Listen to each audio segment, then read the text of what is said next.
I'm Lauren with Pack Hacker, and in this video we're taking a detailed look at the Alpaka Metro Sling Max, which I've been testing for the last 2 weeks. Let's dive in.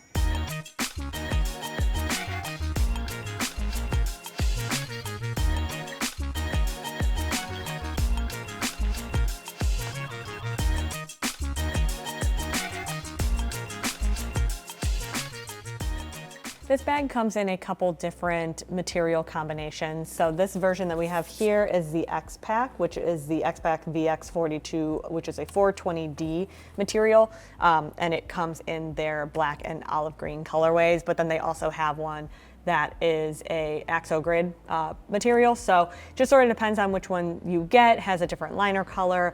So I would say either of them. We've tested both of those materials from other Alpaka bags, and both of them are very quality. You can see this one is still in good shape.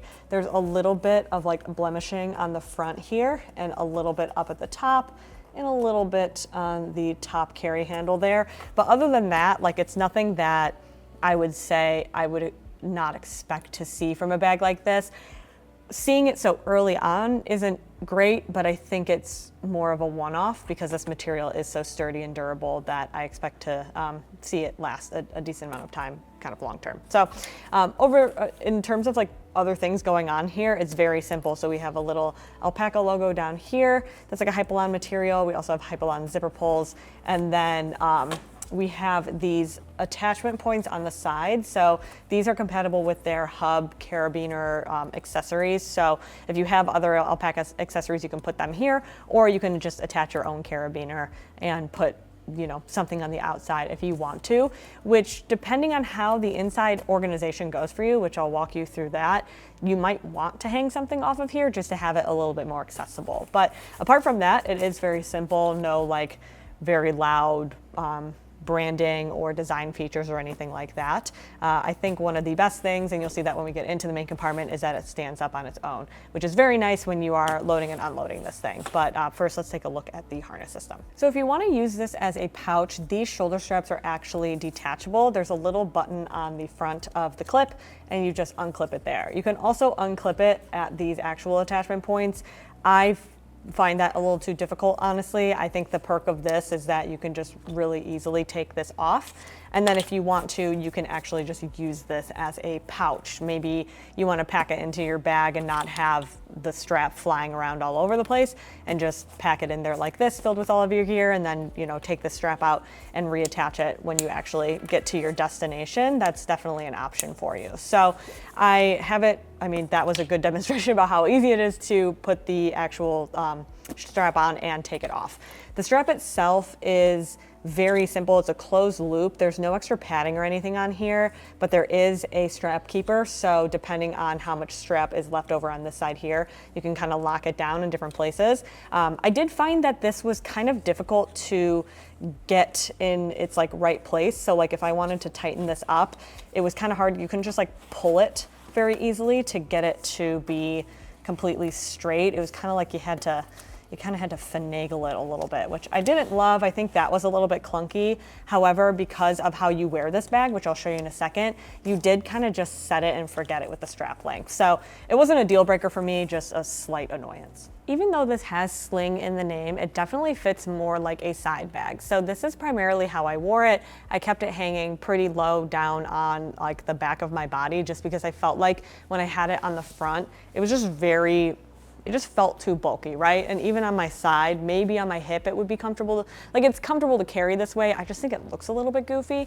So I generally kept it on the back. If you wanted to, you could tighten the strap to make it fit a little bit higher, but I don't think making it fit higher makes it look any more like a sling because it's designed to hang down. So it's kind of preference whether or not you like that style. But kind of as an example, if I wanted to say, let's say I was wearing this and I wanted to tighten the bag up, you can see that this strap is like very loose.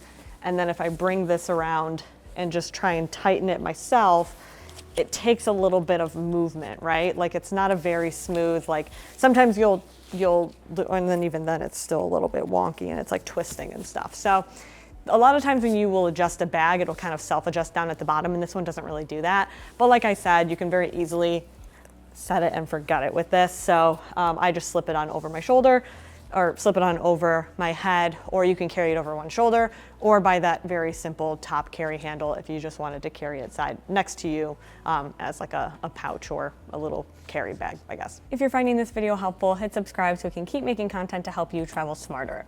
In terms of secondary compartments, there's only one on the outside here. So we've got reverse coil AquaGuard zippers, all YKK, across this bag, which is a nice, sturdy, reliable zipper.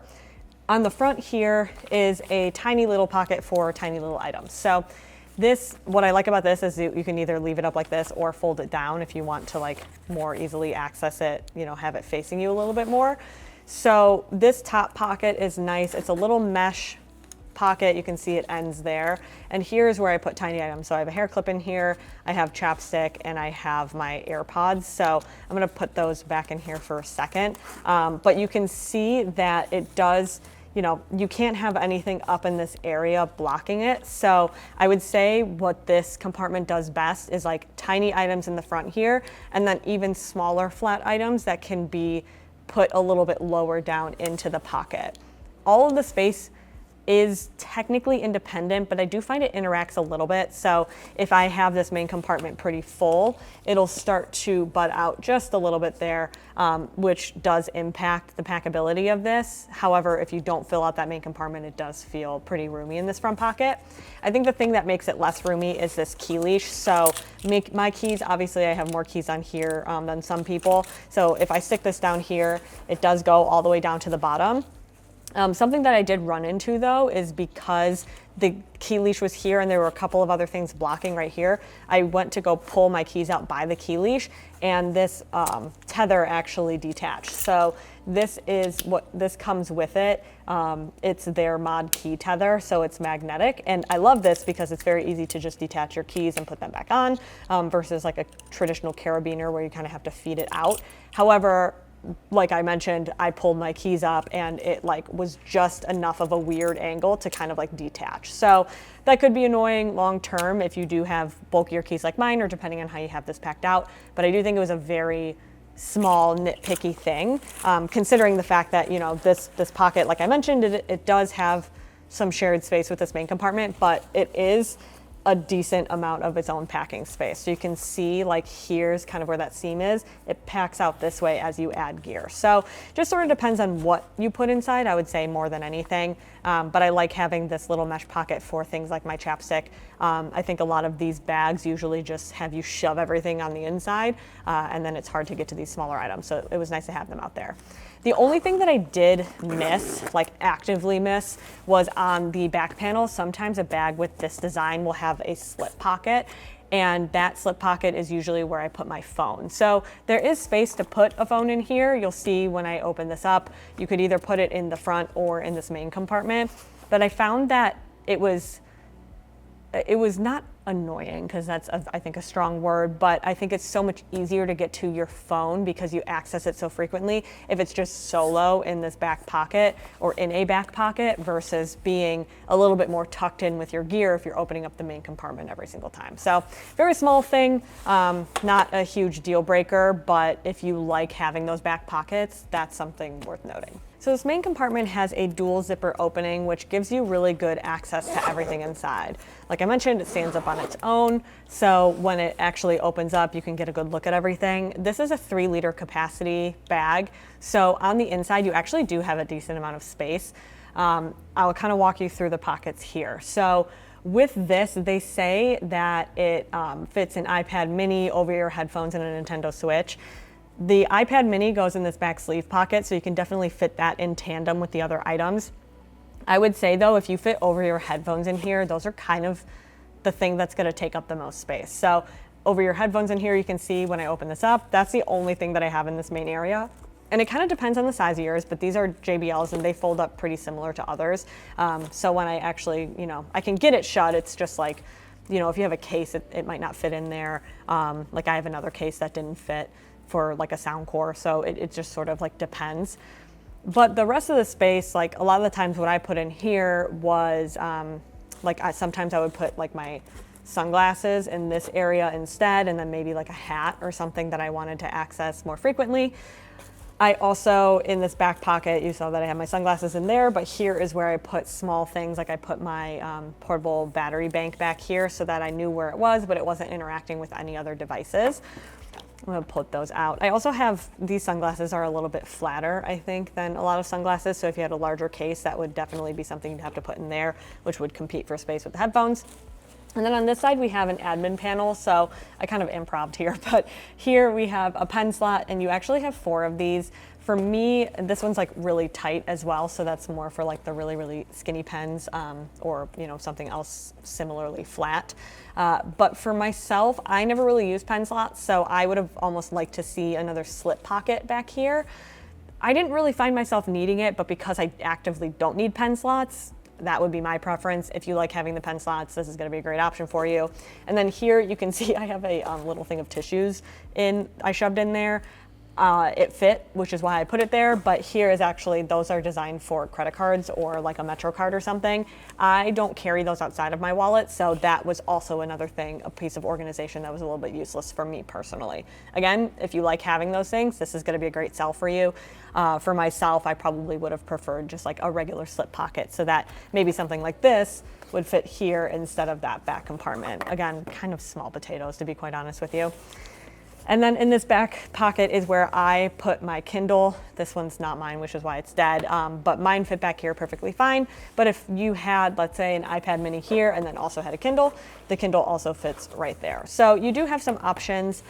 This back compartment does have, it's not quite padding, like it's a little squishy, but it adds a little bit of structure, and it's elevated out so you can put things like your Nintendo Switch and stuff in there too.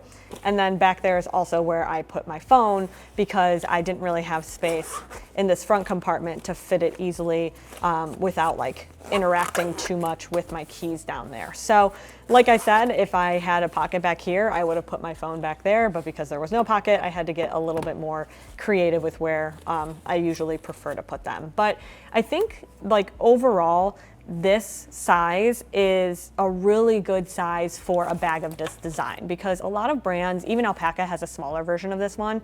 And because they're smaller, by the time you get all of these little tiny items in there, all of your gear is like on top of itself. So it's really hard to just reach in and grab what you want, or, you know, you move one thing and it dislodges everything and then it doesn't pack up quite the same. But what I liked about this one is because it was 3 liters, even though it does look a little bit larger on your body, it actually fit everything that I would want to carry in a 3-liter sling while making it still accessible. So I think this was kind of like that sweet spot with both design and with actual storage capacity. So if you like this type of a look and you're willing to go for like a larger bag, I think this is a really great option, because a lot of the ones that we've tested that are similar are just a little bit too awkward to pack and access your gear. So there you have it, the Alpaka Metro Sling Max. Thanks for keeping it here at Pack Hacker, your guide to smarter travel, and we'll see you in the next one.